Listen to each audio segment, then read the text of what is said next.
Hi, welcome to Gotta Ping, a careers podcast you should listen to if you want to grow your career online and offline. Hi, my name is Mei Ping, and I'm a professional career coach and international speaker with more than a decade of experience at some of the biggest companies in the world. To learn more about what I do, visit meiping.com. That's meiping.com.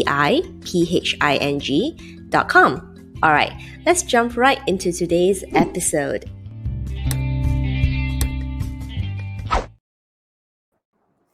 Hello everyone, and welcome back to another episode of my Gotta Ping, a careers podcast that you should listen to if you want to grow your career online and offline. So welcome back to another episode of my 30-day client success story series, where in this week we'll be focusing on job search success, because one of the most stressful things that I hear from job seekers during this time is, hey, Mei Ping, is it now the right time for a job, right? Can I realistically get a good job and good career opportunity during this pandemic? And you know what? The short answer is yes, you can. Yes, you can if you're applying the right strategy and you are utilizing the correct methods to plan your career and actually look for a job that focuses on your career growth. Because I can wholeheartedly say this because I have so many clients who have actually achieved, gotten new job offers. They're actually really great opportunities during the pandemic. So if you're not really seeing results in your job search process, you might really want to reconsider how you're going about your job search and whether you're actually applying the right strategies, or maybe you're, taking advice from the right people who know what they're talking about. All right. Okay, so in today's episode, I actually want to share with you a story of my client who, to be honest, for lack of a better word, he is actually a job hopper. And when he first came to me in the later part of last year, he was actually really stressed out about it. And what has happened is that throughout his career over the past, I think it's about 4 years, 3 to 4 years, he had consistently moved from one job to the other. So it was actually really frustrating for him, and he always felt that he couldn't perform at the job, and he was asked to leave actually multiple times, and it was quite demotivating. And the worst thing is that it actually started hurting his own self-esteem. So when he first came to me, actually he was really he had really low self-esteem, self-confidence, and he told me that I don't really know what's wrong, because I feel like I want to do my best, but the moment I get into the job, right, within 3 months, I realized that, hey, this is actually not for me. So how can I, avoid such situations where I get into a job and, within 3 months, I realize that, hey, this is not for me. And then when I keep looking for another job, more problems come, because it's not a comfortable question to get asked, like, hey, why are you like leaving your job in every 6 months? It's actually extremely uncomfortable. And of course, it started also affecting his overall career trajectory, even though he had really good education and qualifications. But what hiring managers and recruiters see are, all his jobs that is like moving in and out, which is, not a good impression that he wanted to create. So when I worked with him, we actually really started with the career clarity sessions, where we really talk about actually what he liked and not liked about certain roles, and also managed to identify several skills gap in there as well. And that's why nowadays I tell to a lot of my clients to say that, hey, personality is really like the first part of like, your career planning, right? So if you don't know your personality, or if you don't really understand yourself well, there's a high chance that you will get into a job that is actually not suitable for you. And unfortunately, once you get into a job, it's not so easy to resign in 3 to 6 months, or even if you did that, just like my client, you will be judged, and it will also affect your career options in the future, because people are making a negative judgment on your career history and your resume, which is kind of uncomfortable. So that was pretty much what happened to him. And in the first few sessions, really focused a lot around his personality, his skills gap, and basically how to actually select a job, right? Because there were a lot of like mistakes in the approach that he was taking in the past, and he landed up in roles that were not suitable, either to his personality, or couldn't really leverage on his core skill set, right? All his core competencies where he could shine, but in fact, he got into situations where it was not suitable for him, and he ended up actually struggling, right? Maybe to a certain extent, it's not really his fault because, he didn't actually do that self-reflection, self-assessment at the start. That was kind of what created the snowball effect later on, right? So that was pretty much what happened and what we did. So after the first phase of like finding clarity, understanding his personality, right, skills gap, self-reflection, self-assessment, all those things, then we moved on as usual to the resume review. So one of the things people, don't really realize, or rather, there's a bit of a misconception here, is that they think that, oh, just because I'm a job hopper, that means that I would just have to take like, a low pay because, people will not appreciate me. That's not really the case. Actually, for very experienced, I guess, career coaches and like hiring managers, we can actually identify the skills. It's just about the overall positioning of his resume, which is the main thing, right? So because he did gain skills during the time, he does have the right skills and qualifications. The problem is that the way he was articulating his resume was just painting a very negative picture.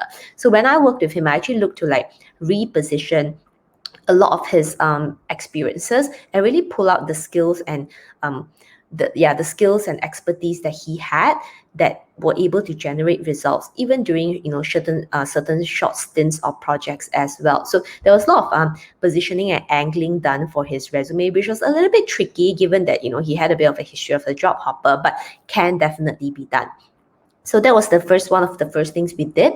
And of course, he went through like my six-step program, which is the number one, career clarity; number two, resume; third, LinkedIn profile; fourth, job search networking strategy; fifth, interview prep; and sixth is the evaluation of job offers. So once he applied my LinkedIn, building a LinkedIn profile, as well as the LinkedIn networking strategies, he was actually very surprised to see that he started getting I guess headhunted, and even some of his network, right? I mean, he's actually a pretty extroverted person. He has a lot of friends, but in the past, he just didn't really know how to network effectively for jobs. Like his networking was more around the chit chat one, which is actually, to be honest, a bit different from professional networking if you want to focus on career growth. So I taught him a lot of methods around how to go about professional networking, how to actually engage with his ex-colleagues, engage with people who have worked with him before, how to re-establish a lot of the relationships as well.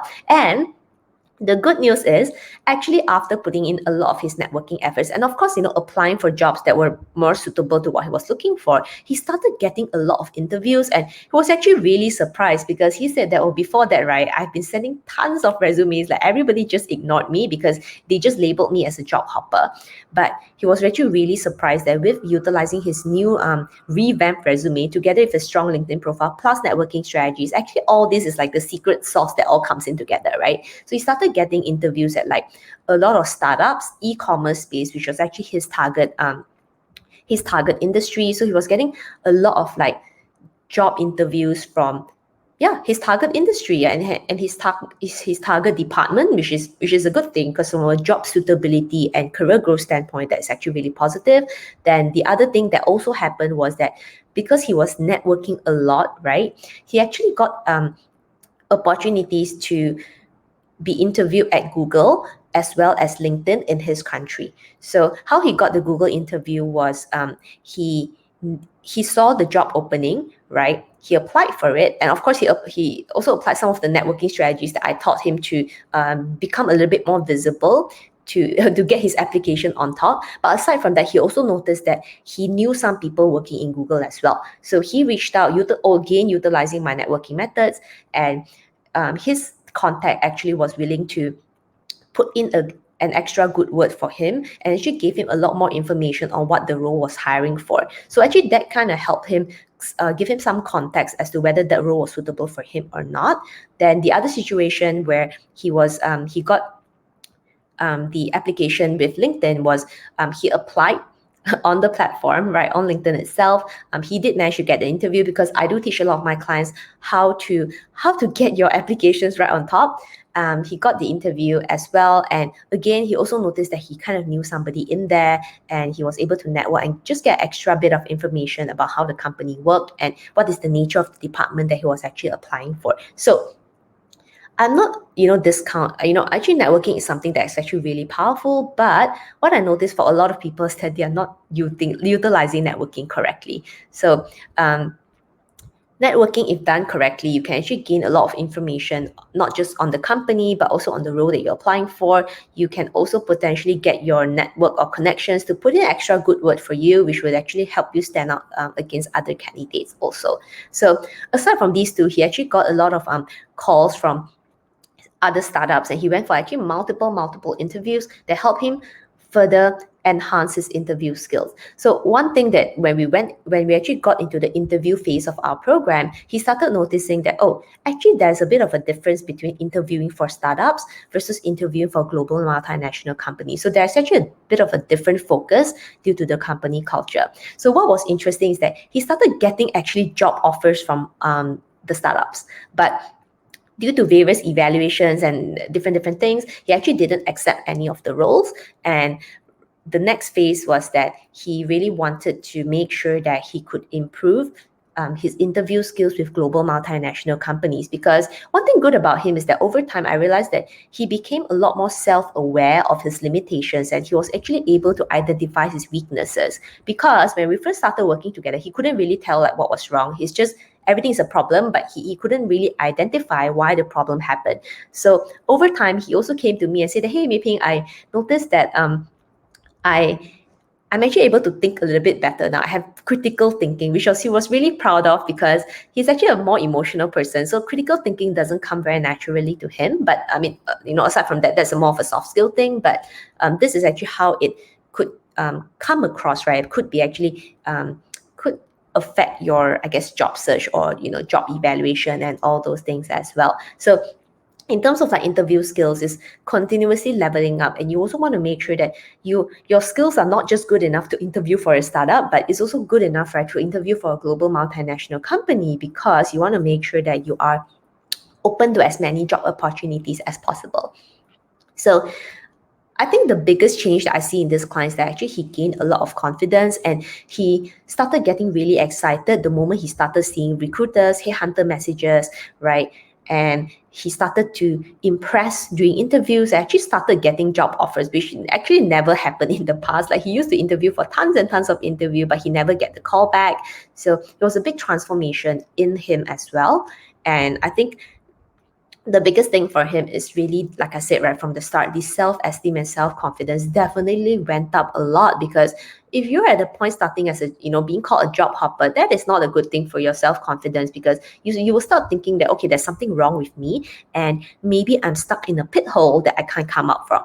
So let me tell you right now, that is not true at all. You can always come out of that hole. What you need is career planning, and you need very clear positioning to make sure that the hiring managers can understand your actual value. And you need some real proper visibility strategies beyond the online rah-rah that actually does not work. You need real visibility strategies to make sure that you are seen as a valuable, skillful, and expert professional, regardless of the number of years that you're working. And that 100% completely can be done. So to me, I think that is really the biggest success with this client, where he actually regained a lot of his confidence, his self-esteem, and he is now able to better position his overall value, and you start actually believing in his value, because it was for some time he just felt very useless, right? So it's about really starting to believe in his value, skills, and expertise. And guess what? He actually has something to offer, because if he doesn't, then he will not be getting all these job offers as well. So just a very quick update on this client. At the moment, he's actually in the process of relocating to another country actually, and he has already started applying for jobs. And he actually dropped me a message last week, which is the latest development. He dropped me a message last week and just say, "Hey, Mei Ping, I'm kind of like in the process of moving to X location, and I have already gotten interview calls and interview schedule even before me flying there." And guess what? your LinkedIn strategy actually works, not just like in Hong Kong, but it actually works in other countries as well. And I told him that yes, it is an international strategy because that is something I personally use for myself, and I work with clients from over 30 countries. So if my clients from over 30 countries can get results locally or internationally, you can also get the same results. So I'm actually really happy for this client because I think the biggest transformation, like I said, is in his self-esteem and self-confidence, and finally believing that he is that valuable professional with the right skills, expertise, and more importantly, mindset that is focused on growth as he continues to move forward in the next phase of his career. So that's it for today's client success story. I hope that this story inspires you and empowers you to believe that, hey, just because you were a job hopper in the past doesn't mean that you forever have to be a job hopper. What you need to know is to, figure out actually what is the root cause of your job hopping, and make sure that you plan your career with the right strategies, and I guess get the right advice from the right people so that you continue to be confident in your skills and ability. So that's it for today's episode. I hope that you enjoyed it, and I hope that you also catch the rest of the 30-day client success story series if you want to get inspired by my other client success stories, as well as success in getting multiple job offers that fuels their career growth in the next phase of their career. So if you enjoyed this episode, remember to like and subscribe. And if you want to share your own story, remember to tag me at Mei Ping on LinkedIn, and I will see you in the next episode. Bye. Thank you for listening to this episode. For more awesome content like this, remember to like and subscribe. Also, head on over to my website, meiping.com, that's meiping.com, and subscribe to my weekly newsletter for more career growth and personal development tips. You can find the links in the description box below. Once again, you're listening to Gotta Ping, and I'll see you in the next episode. Bye!